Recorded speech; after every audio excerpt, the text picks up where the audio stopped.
ô chả lòn tàu nó mà xa xưa thì cá định cá cho mù lê hay là thủ la đó giờ nó mà nó hơi giờ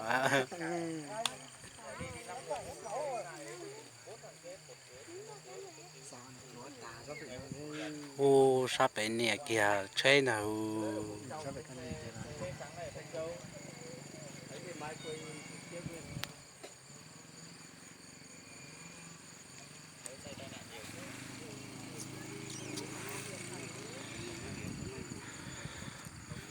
lúc chơi tua sát tỏ tua qua lúc chơi lo tua tỏ tua này chế lo tôi tao là chế nói lo tao nó làm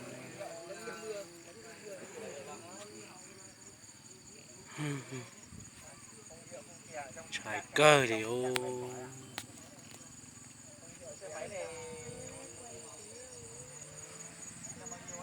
lúc chơi lo nón rồi lúc chơi máy nó chỉ cho một trái chua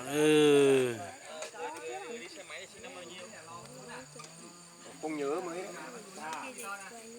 khoảng khoảng 83 84 gì đó ấy. Nông chậu là vài 8 xem là 80 thì 83 đấy có nó đỉnh mà chả chua ô ly giờ 83 xin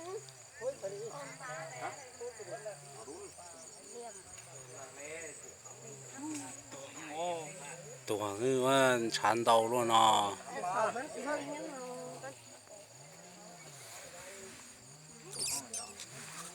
tao có chỉ tôi thế giờ tao đậu nó tao hầu chẳng cho lò nó bây giờ tuổi rồi giờ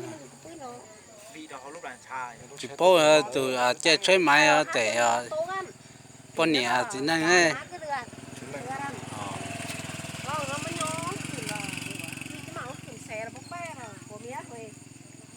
ấu năng thì chẳng ấu nói chẳng ăn chắc là đưa nhai nó cũng sống bón mà xe xía tổ xe tàu lụa đeo giờ cái lò phanh trên tông đầy rồi bây giờ cả ra cái chuột gì chế là tao đậu chế mấy tài tài ra để cái tài cái muốn miền gò hổ cái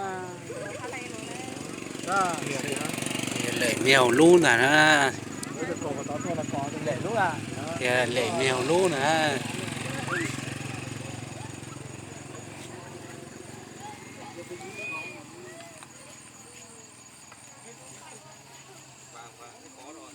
đơn giản thôi cái vụ này nó dễ thôi mà cái xe máy nó ngã trước xong nó mới là dê trên đường vào ô tô mà ô tô là đỗ chiều chéo ô tô cũng được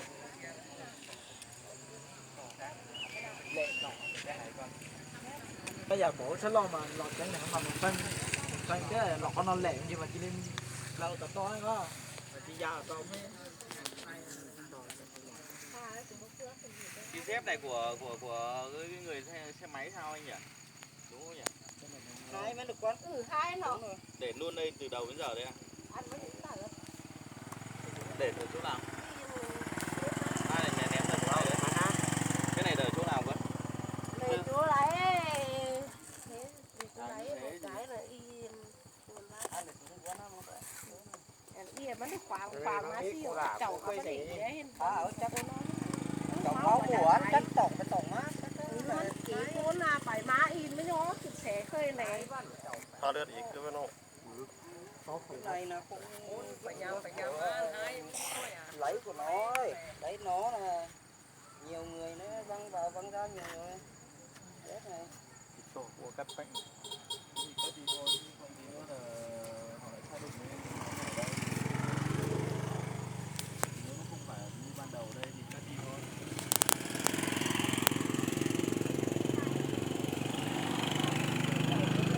luôn đi xuống xuống với chào hàng ngày mới lại cầu na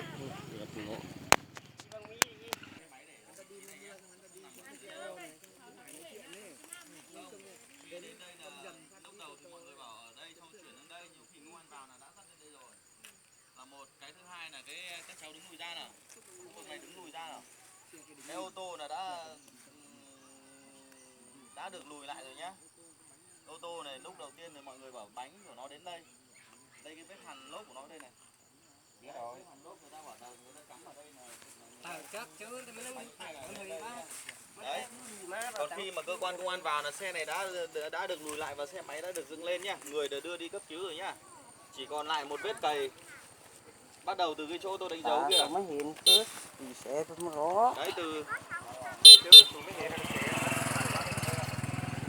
xe này là tiến vào tận trong này này. Lúc trước là người bị nạn là nằm đây này, ngang đây này. Lúc trước là xe còn ở đây thôi. Không, Đây này.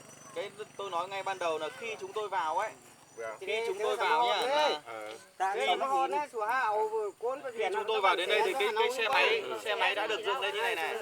Cái ô tô đã được lùi lại vị trí này rồi này, tức là từ khi chúng tôi vào là cái xe máy và cái ô tô này không di chuyển nhá. Còn theo như mọi người chứng kiến ra xem đây thì bảo xe máy thì đã được dắt vào trong vũng nước này. Thì chỗ